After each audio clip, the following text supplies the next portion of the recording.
Hello students, in this lecture I am going to discuss the file transfer protocol. As you predict with the name, what is file transfer protocol? In file transfer protocol is we can transfer the file, right? For that we need the another protocol, file transfer protocol.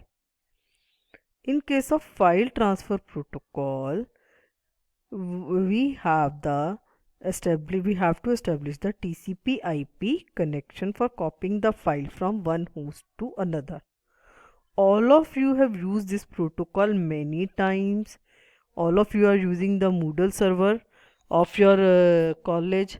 In that case, what you do? You store the file from your system to the Moodle, right? In that case, we are using the file transfer protocol. It helps us when both systems has the different structures, different directory structure, different file naming conventions. Still, it will help us to transfer the data.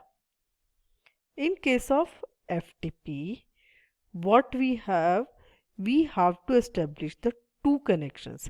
Till now what you have learned, whenever you establish the connection between client and server, there is only one connection, right? But here we have to establish the two connection. One is the control connection, second one is the data connection. First we will do some login password process. At that time control connection is made. After that data transmission phase will take place. You can understand with the help of diagram also. We have the two connection, one for the control process, another one for the data transmission. Our FTP is run on two ports. One is the port 21 for control connection, another one is the port 20 used for data connection, right? That is the basic work. In that case, we have server has the two components, like client has the three components: user interface where you do the login, client control process and client data process. In case of server, we have just control process and the server data transfer process, right? After that, once your control connection is made, you will able to transfer the data, right? When you once you made the control connection, then data connection can be opened or closed.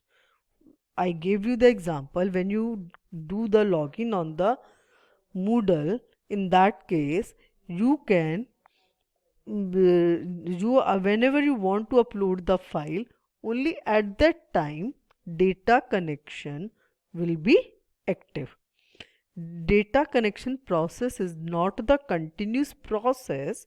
That's why it is data connection is opened and closed whenever you want to transmit the data. ठीक है? Otherwise your control connection is opened all the time. As SMTP protocol works on the principle of NVT-SCHI. We have already done network virtual terminal in Telnet, right? That SCHI set, 7-bit SCHI sets are used in the FTP. Each time whenever control connection is made, we have one response command at a time. So how our file will be transmitted from server to client, that now we will see the operations performed in the FTP server. Once, like when you download the file from Moodle to your laptop, that means कि you are transferring the file from server to client. That operation is called the retrieving operation. When you copy the file or upload the file to the Moodle, that is client to server. That is done with the help of store command. If you just want to explore the data on the Moodle, in that case, information will be sent from server to client. Like you click on part A, part B, and unit wise notes. There are so many folders in that. In that case, you can do the list command. Here, communication is done over the data connection. What things we have to consider? One is the file type, second is data structure, third is the transmission mode. So we will discuss one by one. What type of files we can transfer on the net over the FTP connection? One is the ASCII file. Second is the ABSTIC file, that is the another standard of IBM. Third is the image file. Whenever you transmit the data, we have the different type of structure of file. First, normal text file, continuation text in continuation. Second, your file is organized into the records. Third, your file is organized into the page structure. In that case, that is sent record wise, that file is sent page wise, that is sent in the continuous stream. Like we have the different structures of data, we have the different transmission modes also.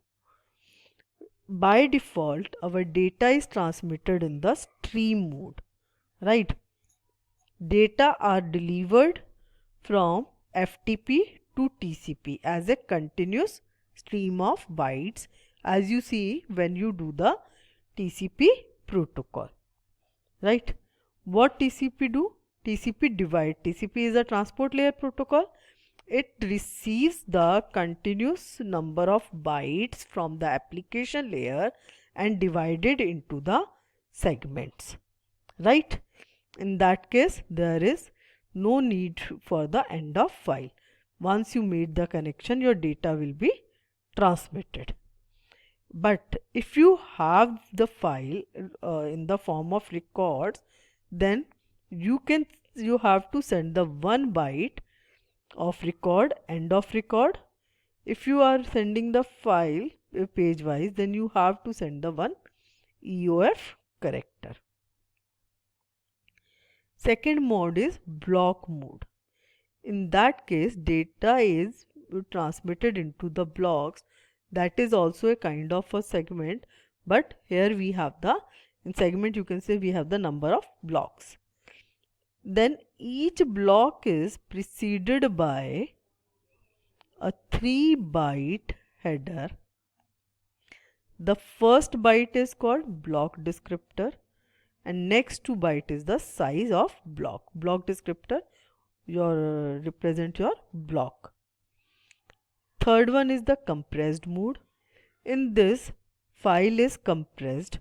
The famous normally here we use run length encoding. In case of run length encoding, what happen? File is compressed.